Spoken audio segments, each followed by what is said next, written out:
Nah, di belakang jendela itu ada sesuatu.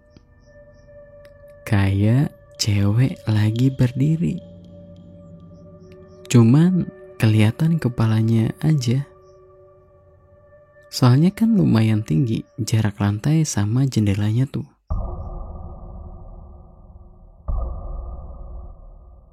Oke, gue mau ceritain pengalaman dari orang yang namanya Azam dan Dimas. Yang judulnya Kepala Kuntilanak. Dan kayak biasa, gue mau sisiin diri sebagai sudut pandang pertama.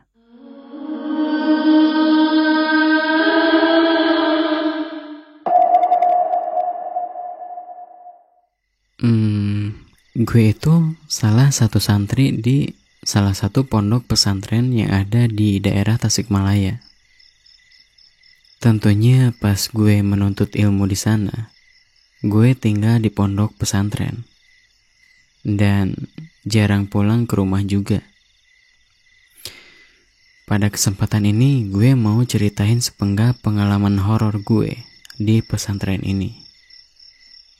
Dulu pernah ada game yang populer banget, namanya tuh COC.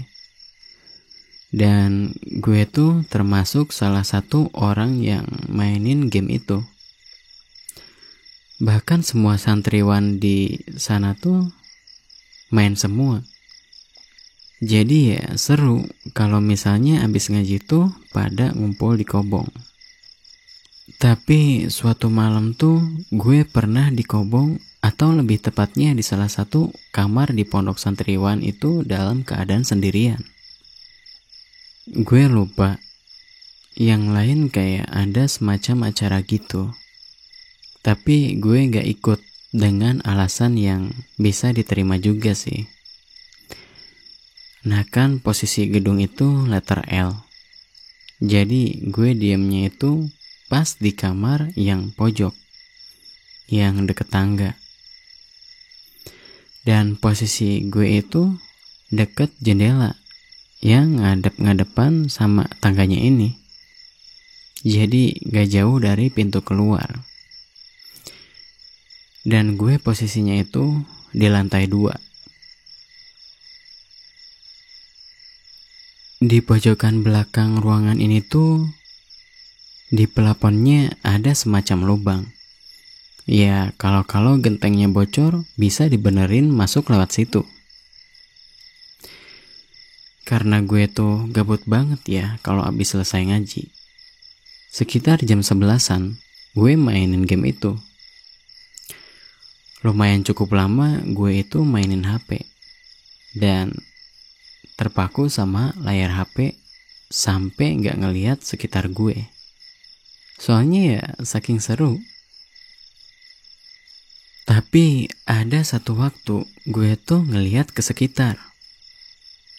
Kayak gue itu baru sadar bahwa gue di gedung itu sendirian. Tengok ke kiri, biasa aja, normal. Gak ada apa-apa. Ataupun hal aneh tuh gak ada sama sekali. Tapi pas gue lihat ke kanan, sekilas gue ngeliat ada yang aneh di arah lubang pelapon itu. Dan pas gue lihat lagi, ternyata bener. Ada sosok kuntilanak muncul kepalanya doang. Munculnya itu di lubang pelafon pojok yang tadi gue ceritain. Kaget banget gue. Dan agak terkesima. Jadi ngepris gitu, gak bisa ngapa-ngapain. Si sosok ini tuh rambutnya terurai ke bawah. Tapi wajahnya gak kelihatan. Mungkin ngadep ke arah jendela belakang. Ya, bayangin aja, kayak orang lagi ngintip, muncul dari lubang pelapon. Tapi rambutnya panjang, dan posisinya itu kan kebalik. Menurut gue, itu beneran creepy banget.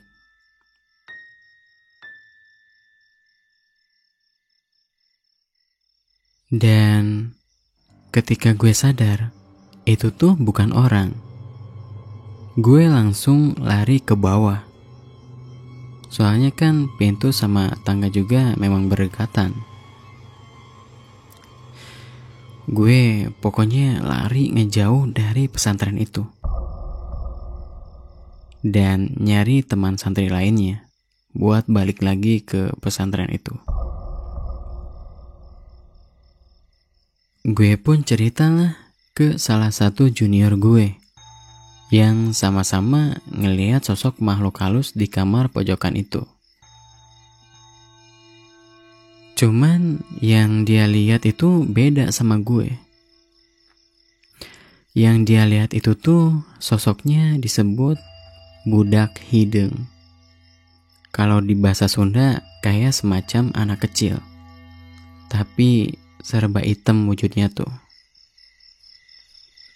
Dan gue ngomong kayak gini ke dia, "Lu mau-maunya tidur di situ? Berani lagi?" Barusan gue habis ngeliat kuntilanak di pelapon itu. Ampun, haram buat gue tidur di situ lagi. Gak berani, sumpah. Dan dia tuh malah ngejawab kayak gini, "Ya kalau misalnya gak ada yang ngisi malah tambah parah tau.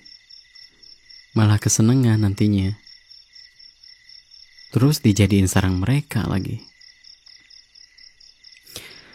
Pikir gue tuh sama jawaban dia, ya udah deh, terserah.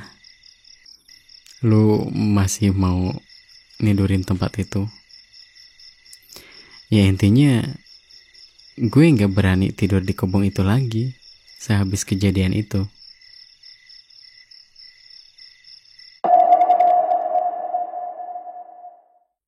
Oke, sekian cerita pengalaman dari Azam. Dan gue bakal lanjut ceritain pengalaman dari Dimas, yang lokasi kejadiannya ini sama di pesantren yang si Azam tinggali ini.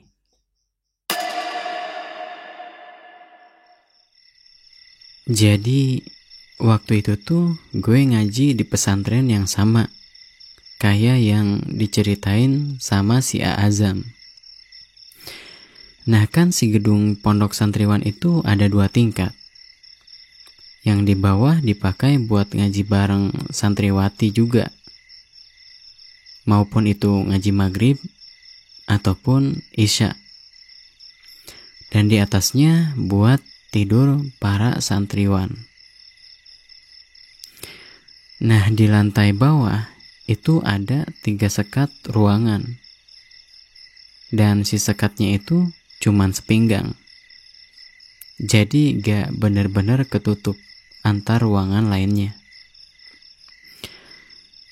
Kalau dilihat dari depan gedung, santriwati itu duduknya di sekat yang ada di sebelah kiri.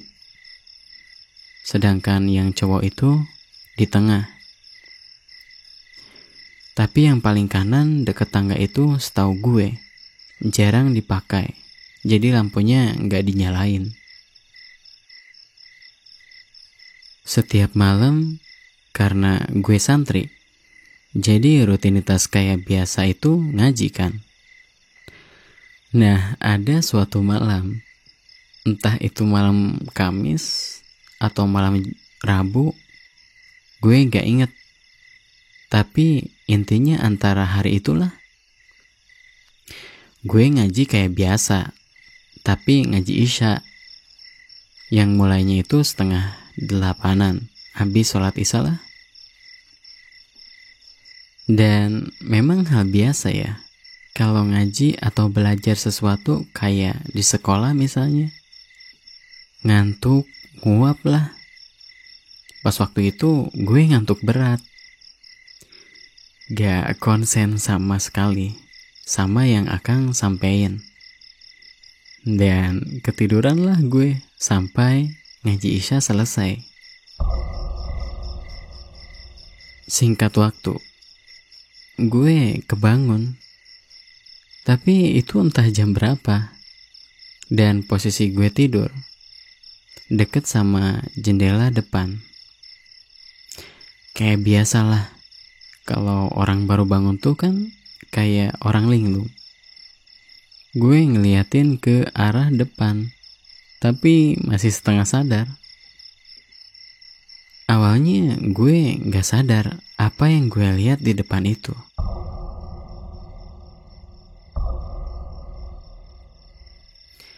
Nah, jadi kan gue itu tidur di deket jendela depan.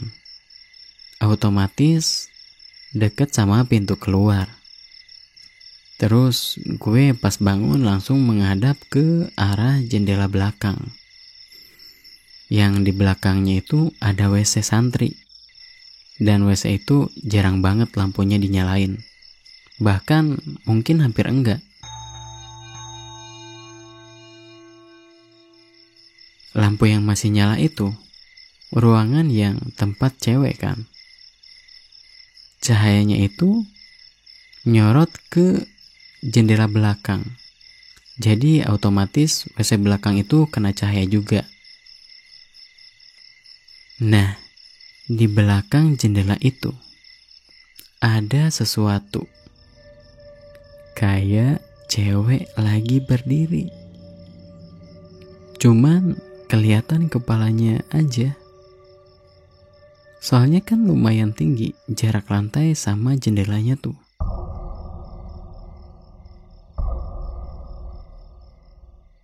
Awal-awal gue gak sadar yang gue lihat itu kuntilanak. Tapi abis beberapa lama gue ngeliatin itu sosok, barulah gue sadar bahwa yang gue liatin itu kuntilanak. Sontak gue itu teriak sambil kabur, lari ke atas, nyamperin anak-anak lain yang lagi main COC.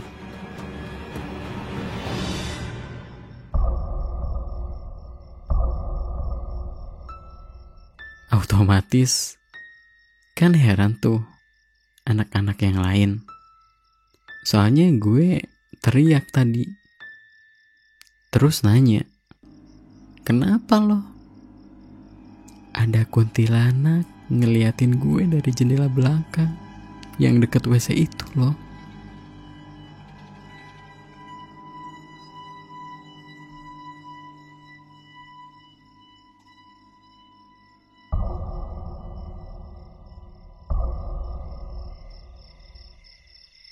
Dan kenapa santri lain tuh gak ngebangunin gue pas bubar pengajian tadi? Soalnya kan Akang itu nyuruh santri lain buat jangan dibangunin. Kasian, biarin aja tidur. Yang penting pas ngaji gak ngeganggu yang lain. Kata Akangnya tuh gitu.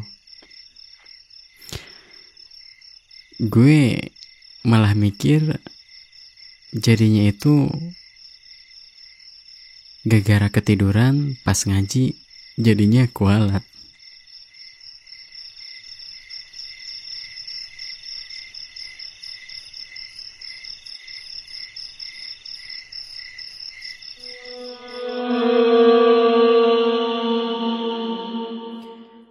Oke, sekian cerita pengalaman dari Dimas tentang kepala kuntilanak.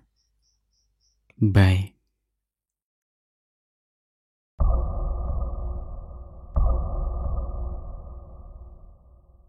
Thanks for watching. Jangan lupa subscribe, like kalau kalian suka, dan sampai jumpa.